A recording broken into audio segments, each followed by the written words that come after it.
Diretso. Para iba naman ng environment mga amigo. Hindi po pwede na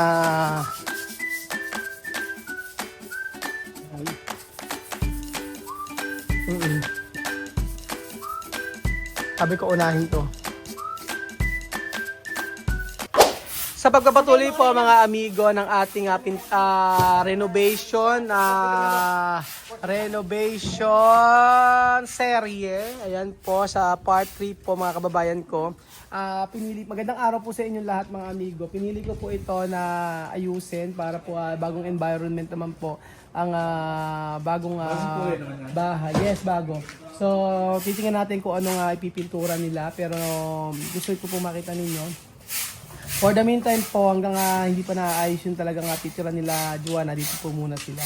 So, plano ko na kasi natin siyang ipagpagawa ng mga bahay, ngunit paggawa ng bahay, ngunit sa ngayon po ay ito po muna yung kaya natin i-offer sa kanila kasi marami po tayong inaasikaso pa. Yes po. Yung ating dream house ay inaayos pa rin po, wala tayong mga tauhan na pwedeng gumawa. So, itong magpipintura ay isang minute ko lamang po para po maayos-ayos naman po ang yan, si Ninong po amoy pares. Nagpares. So ito na naman po. Ayan na po. Palisan na lahat at kailangan nga tapusin natin to. Ang dapat natin tapusin. So napaka busy po ng araw na ito na kung saan anya si Paring Tino. Asan daw ang susi noon? Bukas daw. So magpipintura po ang dapat magpintura. Sariwa daw. Sariwa, bilasa. Bilasa, sariwa. Sariwa, bilasa. Bangus. Bangus, hito. Ang kukulit eh. Ay, si Kebedyo na, ayun, buntis na. Ayan na po si Bedyon. Ang buntis na ko eh. So, sisimulan nila dito. Ano ba? Kailangan nyo ba tulong? Ano kailangan? Ano ba? Kailangan pag-desisyonan natin paano. Ayan ba mga painter?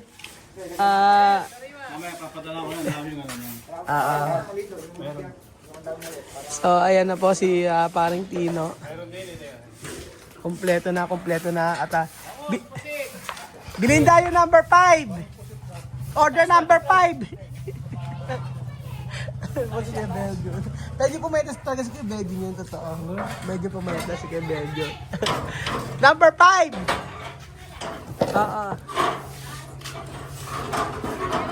I-start natin yan mga amigo.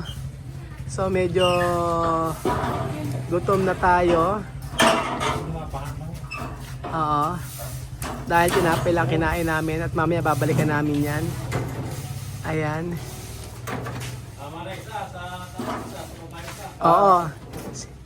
Yung isa simulan dito sa kabila.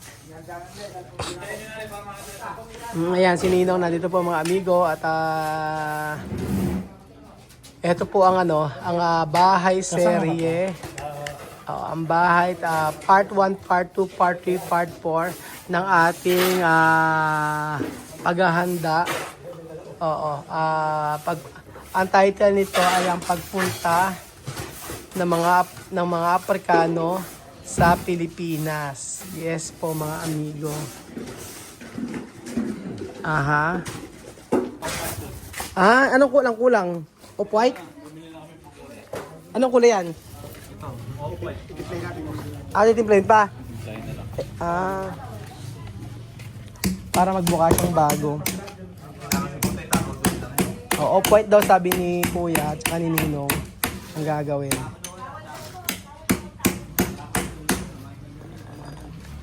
Tapos pagkayari ayan, aayusin natin. Ayan po, pinupintura, inaayos na po at ang pintura. Off-white daw sabi ni Kuya. So ayan pa mga amigo, nag-start na po sila magpintura.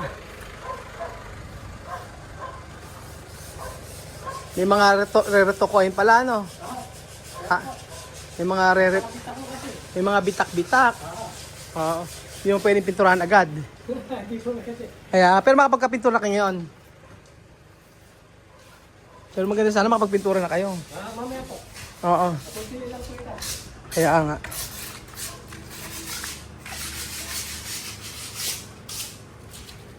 Ayan. So babalik kami mamayang hapon para aayusin ang dapat ayusin dito. Ay nako. Mamayang hapon po dito kami. Ano kailangang ayusin dito? Babalik na lang kami nila ninang mamayang hapon dito. Tapos ito yung sa may room ni Wesley.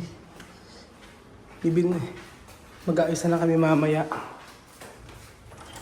Nakayos na yung kulang pa yung... Okay na? Okay na. So may mga dapat kong ayusin pala dito. Okay na, may mga shower. Wala na sa lantaran. Tsaka bidet, naayos na. So, ayan, okay na. Kailangan dito ng ano. Okay na, ayun na si ano eh. So, mamayang hapon, babalik kami dito para mag-ayos ulit. Check ko mamaya. Okay naman. Mamaya, ang kailangan ko, beddings. Kailangan ng palitan yung ano. Ito. Tapos, mamayang hapon, kailangan makabalik. Hindi pwedeng hindi bumalik dito.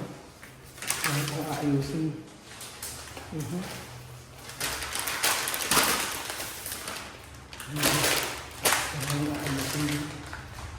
Ayan. Balik kami ng hapon para bibili kami sa ano. Tuloy pa po mga amigo ang ating balitaktakan. Ayan. Diretso. Para iba naman ng ano, ang environment mga amigo. Hindi po pwede na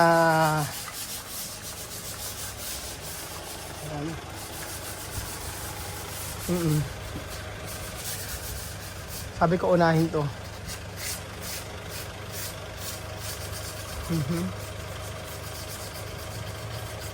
So brown.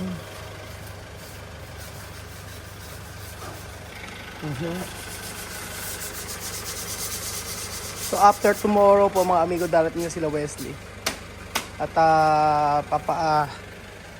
okay naman yung room na ito, maisarado na para hindi na madumihan. Pagaling ni Erihan din para Oo nga po eh. tingnan. Para lang maayos lahat. Tapos dito, nalinis naman natin gilid na to. Tanggalin mga dumi, mga ano-ano. Mga sukal. So mamayang hapon babalikan natin yan mga amigo. Kung ano na yung mga natapos nila. So ayan po mga amigo, ang ginawa. Ay, ganda! Diba? Mas maganda. Sabi ko yung isa rito eh. Walang hagdan kanina. Ha? Walang hagdan kanina. Oo. Pero namasilihan namin. Pero kailangan matapos na bukas. Ay, ilan na ba? Ay, dalawang Kaya nyo na yan. butas. Oo, kasi bukas na dating nila. Hindi naman nag-isip pa. Oo. Alin ang unahin namin? Yung dalawang butas. Bukas na yung dating kasi nila, pero mag-stay pa kami na Manila. Pero okay lang. Sa resort may scaffolding. Pero iba na sa bedding yan, ano? Bago na siya, hindi na kagaya ng ano. Oo, maganda yung kulay. Malaki na yung ginanda. Naging bago na siya. Ano, marami si Masilayan kanya nagtagal yun. Masilihan, boss. Marami masilyahin. Oo. Libras ni Mama Masilayan, pangit. Kaya nga eh. Pero isda may nibubong ha. Tapos ito ano ikukulay nyo kaya rito? Kulay natin siguro. Ganyan din ano? O anong kulay? Dark brown. Ano maganda yan? Ayan, okay na rin pala eh. Ganyan na siya. So ayan po mga amigo, ang mga bago sa kwarto. Ganyan. So ready na po kami. Ayan. Ano na? Kaya hagdan ng mahaba. So kaya ba yun mo ko? So, dito tayo. Ito kaya Juana. Kaya Juana to mga amigo. So, kailangan na yun. So, kailangan ano nga ang natin sa kanya.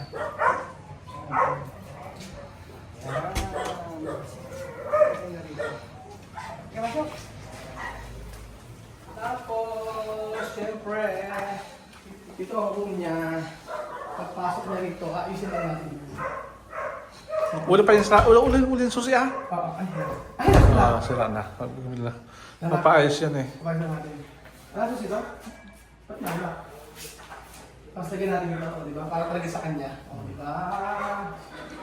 O, room talaga ni Juan yan. Ayun. Ngayon lang siya. O, di ba? Pwede mo yung bahay ni Juan na bukas. Ay, nag-isip pa kasi kami sa Metro Manila, pero bukas ang dating nila. Yan, yan. Yan. Lock mo. Pero maganda yung laki yung ginanda. Tapos dito si... Parang basag na naman. Parang basag nga siya.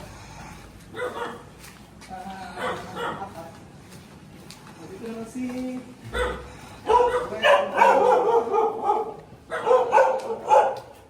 Ano kaya ang magiging reaction nila mga amigo? Diba? Ano ang magiging reaction nila dito? Wesley... Pasok Kuya Belgium. Lagyan natin na bukas na naman maglilinis ulit maga.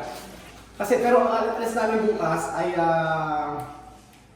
tanghali pa naman. So gabi ang dating nila. Pero pwede naman nila sa Wala susi. Hindi ko masusunod. okay lang. So lagyan natin lang. Palitan mo lang yung mga doorknob. Wesley, silang magnanay. Sayang eh. Di pa natin yan lang. Kayo po mga amigo ang ating picture. Diba? Wow! Diba ang ganda? Ganyan po siya. Tcharan! Okay na, ready na. Pero din, bukas na tayo bumalik dito para malinis. Pero maganda na po yung ginanda. Wala kayong ginanda ng ating bahay na pinapagawa. At hopefully po mapaayos natin yan ng mas maganda. In the future, gusto kong malagyan ng ano. Ayan na siya mga amigo. Dalawa yan ha? Dalawa. Ayan. Okay na yan, ganyan lang. Kailangan natin lang pagdagdag. Oo. Bukas, itong gilid. Dito kami bukas. Padalang maga bukas, padalang maga. Kung may hagdan boss. Tsaka kuya, ito ano, para kitang-kita maganda sa tingnan. Oh. Unahan natin bukas para yung dalawang Pati yung, ayan, tapos dulo, tapos konti na lang. Kaya na yan. Tapos pag may kulang pa ba kayo ng gamit? Hindi naman. Sa pintura tintoy, meron pa ba yung pula mo? Pag kulang naman, sabi lang kayo kay Ninong. sabi ko na kay Eric. Apa. Sige, nako. Thank you so much. Ang ganda ng mga amigo. Ang ganda. Pula din. Kasi pula. Ito, lahat ng poste. Oo, tapos pula. Tapos white. Tapos ito kuyang itaas na rin gawin mo pula. Okay, yung taas na yan. Oo, yung taas gawin pula para bago na rin. Lahat yan bago, pula. Opo. Tapos yung yan, lahat ng puro pula. Ayan mga amigo. So ayan po mga kababayan ko, excited na po ako. Bukas sa pagdating ni Wakakini, medyo excited ako. Pero kinakabahan. OA reaction. Dahil kinakabahan ako mga amigo kasi hanggang di sila nakakaroon dito. Diba? Iba yung ating pakiramdam. Pero pag nakarating sila dito, sobrang saya po natin. Pero may kaba ako dahil nga po sa airport, diba? Alam niyo naman ang immigration sa atin sa Pilipinas. Diba? Pero nakahanda naman po tayo. Ayan, handa na po tayo sa kanilang bahay. So, thank you so much po mga amigo sa kasama niyo po pagsuporta sa ating video. At lahat ay masaya pagka nakita natin ang pamilya ni Waka Waka. Thank you so much po mga amigo at God bless. Ano kaya reaction nila? Tingnan natin pag nalaman nila na ito ang kanilang tirahan.